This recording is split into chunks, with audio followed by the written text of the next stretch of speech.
Now, for the last few days, few thoughts waves have been created and I have to respond to them too.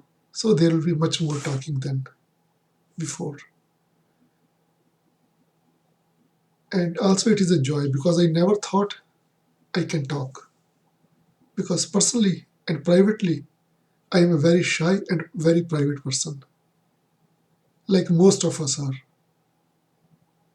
I am not that one of those who can go to anybody and say anything.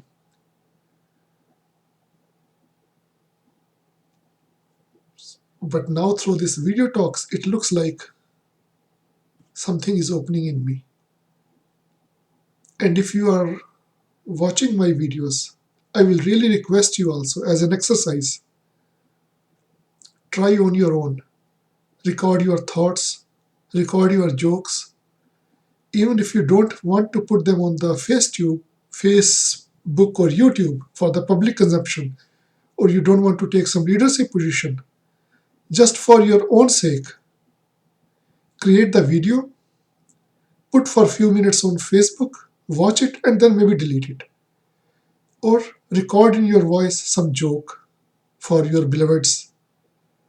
It will be really a very good psychoanalysis and psychotherapy.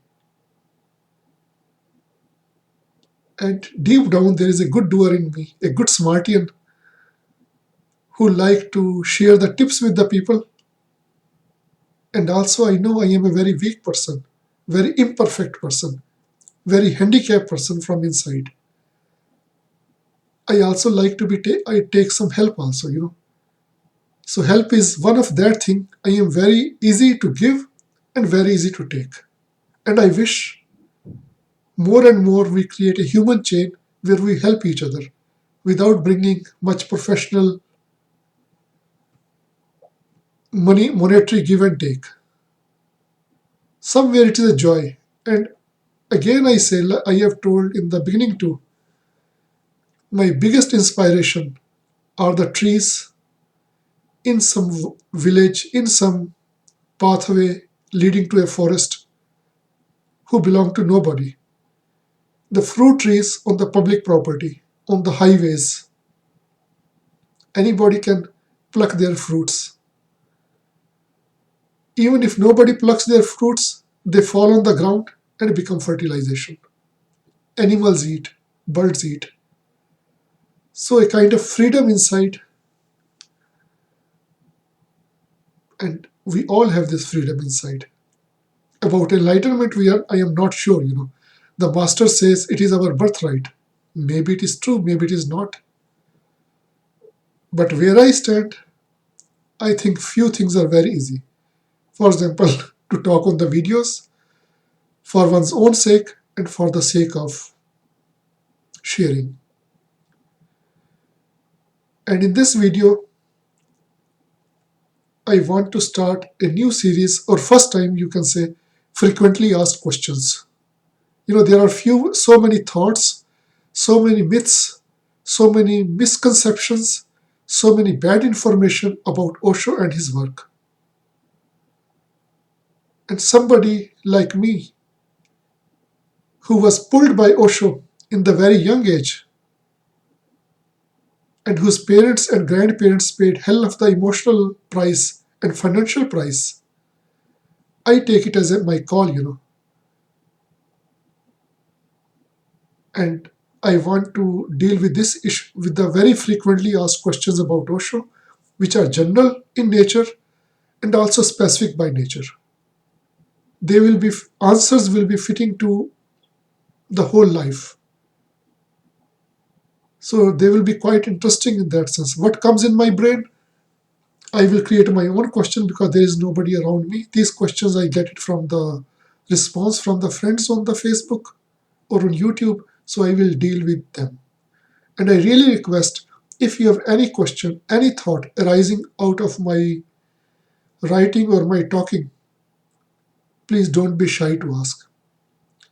You spend your time listening me, and this much I owe to you. We enrich each other, and maybe we are enriching in our own way, in our own little way, our surroundings too. The thoughts have the power, and I try my best and would always try my best to be honest, sincere, truthful, because I don't have the vested interest. And I really feel thankful to God. This much helplessness I don't have, financially and emotionally, that I lick the ass of the people. There is no need. The our dependency makes us crawl on the knees. And once we don't have this dependency, we are free. We are answerable to ourselves, to our surroundings, and to our God. And basically, we are answerable to our own self. So I will try my best with the best of knowledge and intention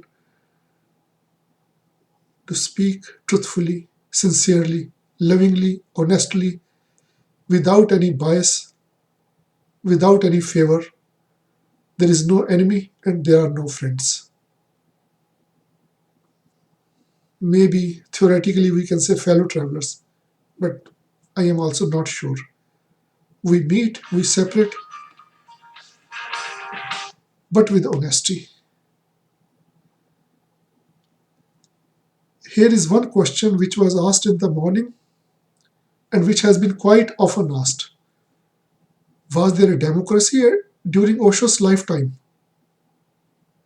Because I ask so often about democracy, about the freedom, about that the disciples should get the chance to choose their trustees and managers.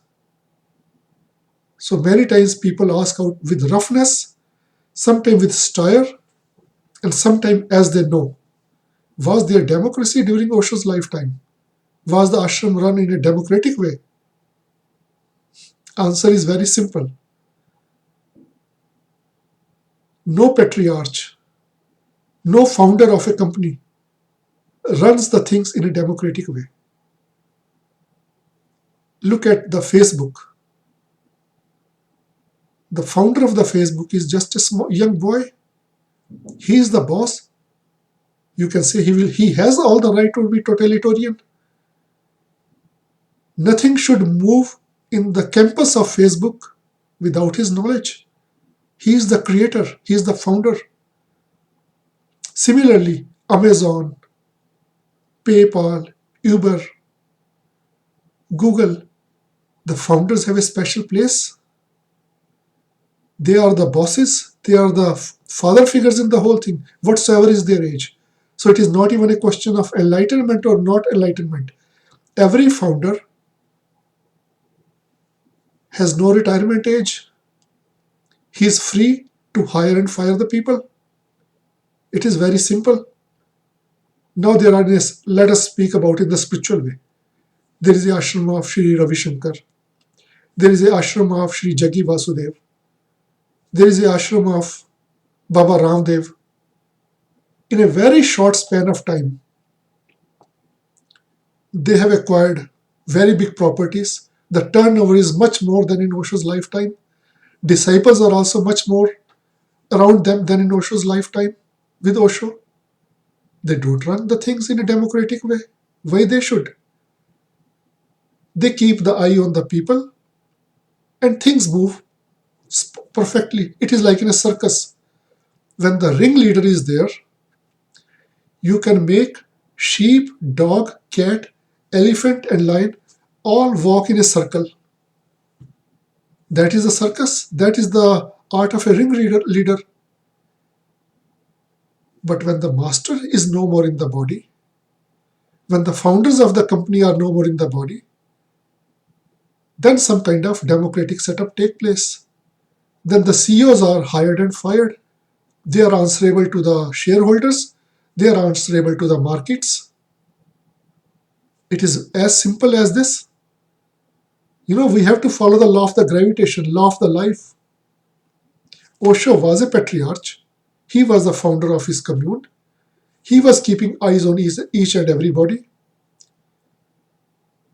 After the fiasco of Rajneeshpuram, he never trusted anybody completely. There were many, many secretaries, and they were all giving different reports to Osho. So basically, everybody was on the feet. And moreover, when a master chooses 20 or 21 people to lead his work, is it not a democracy? In the spiritual history of men, when was the last time master has not chosen a successor but has left a group of 21 people from the diverse backgrounds, from different cultures, from different nationalities? Is it not a democracy? What is this then? It's a meritocracy. Disciples were chosen among the disciples. They were not hired from the newspapers, where Osho says, or his foundation says, needed administrations who are MBA from the Harvard, engineers from the MIT. No, they were from the pool of the disciples. So basically, the inner circle is responsible to the disciples, is, is answerable to the disciples. We need to use some brain, not to follow the blind lines. And this is what the contribution of Osho is. He's provoking us all the time in his discourses to use our brain, to use our senses. What is the purpose of getting awake? That we can see ourselves. And this is one of the reasons I am asking, because there is no successor, it should be a joint work. But people live in a kind of theory. Just 2 days before, one Ma from the Holland has written a comment on my post. Democracy is for idiots. Meritocracy is for intelligentsia. Means people live in their brain, in their, this is the brain or this is the garbage bin to record the messages. What she has written is all theory. Meritocracy doesn't grow out of nothing. It is the evolution after the democracy. It is to making the process even more refined. But because she has read, Osho has condemned democracy. But question is, has Osho ever spoken about a totalitarian regime? The master who was criticizing each and every setup on the earth was very aware to create a better setup.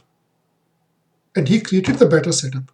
It was a democratic setup to give responsibility to a diverse group of people. These diverse group of people fucked each other, and the strongest one got hold of everything. This is what I am protesting. Is the protest for my personal gain? I am asking for the meritocracy to survive. Let the intelligent, wise, experienced disciples work together. The question is, if 2022 disciples cannot work together, what bloody right we have got to condemn the politicians and the priests? Repeating like a parrot and chewing like a dog is not the way. Whether it is a European Union, Indian Parliament, Indian assemblies, American elections, Swiss open democracy, if you are religious, you should be even better than them. Are we? This is a question to be asked by the sannyasins, because Osho people read all the books and they think they are the better than the other people. Speak with sannyasins and they give the answer, my God, the whole world is a shit. And they are like the lotus. Lotus is blossoming in the shit. Is it so? Self-illusion. If we are really better, then it should be the better results, not just the repeating the theory.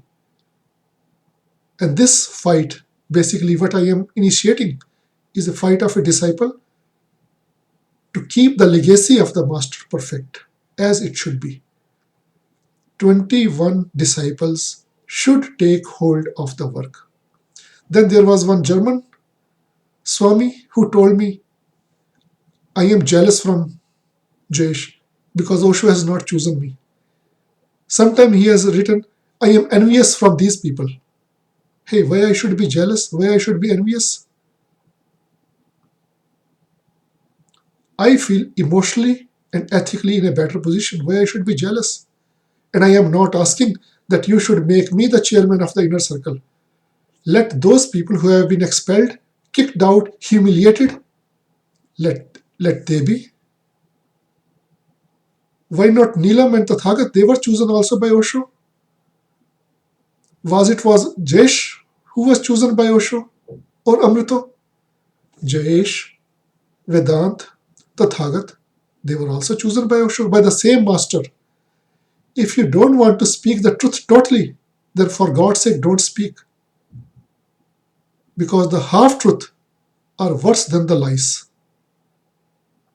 So this was one question, and more I will take when the thoughts arise. Thanks for watching my video. God bless you all. And me also. I also need blessings.